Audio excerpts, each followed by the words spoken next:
All right, let's talk about the nightmare dystopia we are in, because we're in one. You know, we talk about these flags being flown and we're like, well, you know, maybe it means this and maybe they'll say this in the future. I give you this tweet from The Readout. Companies covering some or all travel costs for abortions. We've got Citi, Yelp, Bumble, Levi's, Lyft, Apple, Amazon, Starbucks, Zillow, Airbnb, PayPal, Disney, Bank of America, MasterCard, Tesla, Meta, Microsoft, Dick's, Patagonia, JP Morgan, Match, DoorDash, Netflix, and Reddit. Just some of the companies that are covering the cost of abortion for their female employees for one reason. Maternity leave costs more money. Yep. That's right. Welcome to the corporate nightmare dystopia you've long been warned about.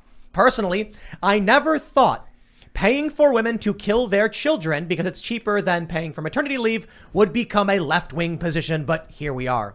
I want to add, we here at Timcast will not be paying the costs for any of our employees to travel to and seek out abortions. We do, however, offer unlimited maternity and paternity leave because we trust those who are going to have to raise their family to spend as much time as they need, and then they can come back when they see fit. All they got to do is let us know, and we will try and figure out how to fill in, because family comes first. And if every business worked that way, maternity leave, paternity leave, and family comes first, we'd have a very strong, robust, healthy society. But unfortunately, corporations today are saying, look, it's going to cost us $4 to $5 grand in maternity leave. And then you got paternity leave on top. Oh, that's a new thing.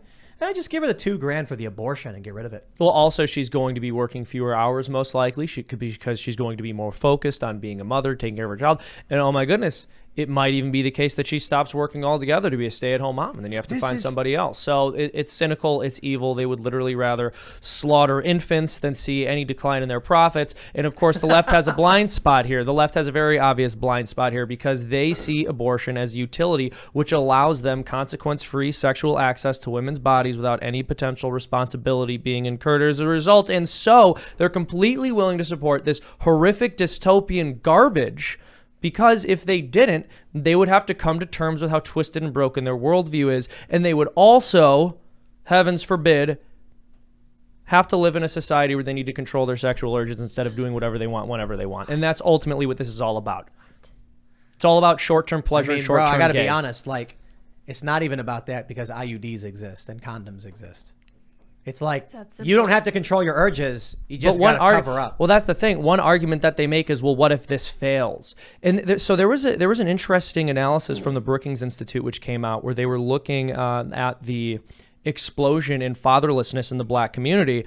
And one argument they made is it was actually the legalization and increased legalization of abortion prior to Roe v. Wade, and then abortion being legalized nationally after Roe v. Wade, which led to the collapse of the Black family, because it broke down the expectations that you should be with someone who you would have kids with. Greg, what do you think about the corporations? I think I've said this before, we're living in an era of woke capitalism in which companies pretend to care about social justice to sell products to people who pretend to hate capitalism.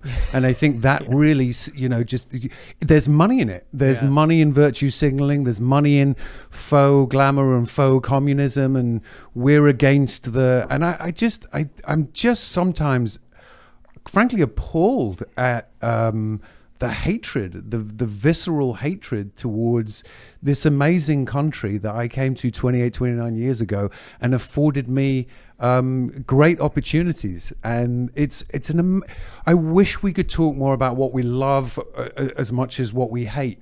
And I think the wokeification of America is just tragic in so many respects. It's just so amazing. I wonder how many these companies, when they saw the Roe v. Wade decision, they probably went, yeah, baby, because now we can justify not paying maternity leave. Yep. Ka-ching. Yeah. How creepy is this? It's like every nightmare corporate. I'm speechless. Yeah, it's disgusting. I mean, but this is also part of what happens when you have a society which restructures itself and reorients itself away from being about virtue and character development and towards short-term gratification. Ultimately, that's what abortion is. It is the ultimate example of saying, all that matters is convenience. I don't care who has to get hurt as long as I'm not forced to take upon any responsibility. I got an idea for you, Seamus, for a cartoon. Mm-hmm. And it's a corporate PSA from one of these companies, and they're like, we here at Apple care deeply about our employees. That's why, as an employee here, if you ever encounter an unwanted pregnancy, we will cover your cost to seek an abortion. And the woman goes, what about maternity leave? No. Well, and so this is funny, right? The left says we need abortion because we need to guarantee a woman's right to choose. But then whenever they look at anything else that happens in the corporate world between an employer and their employee, they say this is a totally coercive relationship. People don't really have the ability to choose new jobs. So this is, I mean, by their analysis, this is against women's choice because you literally have employers economically incentivizing women to kill their unborn children. Amazing. Another idea for a bit would be like a woman going into her supervisor and being like, I think I'm pregnant and I may need maternity leave. And he goes, have you considered aborting it? And she's like, no, I can't afford it. We got you covered.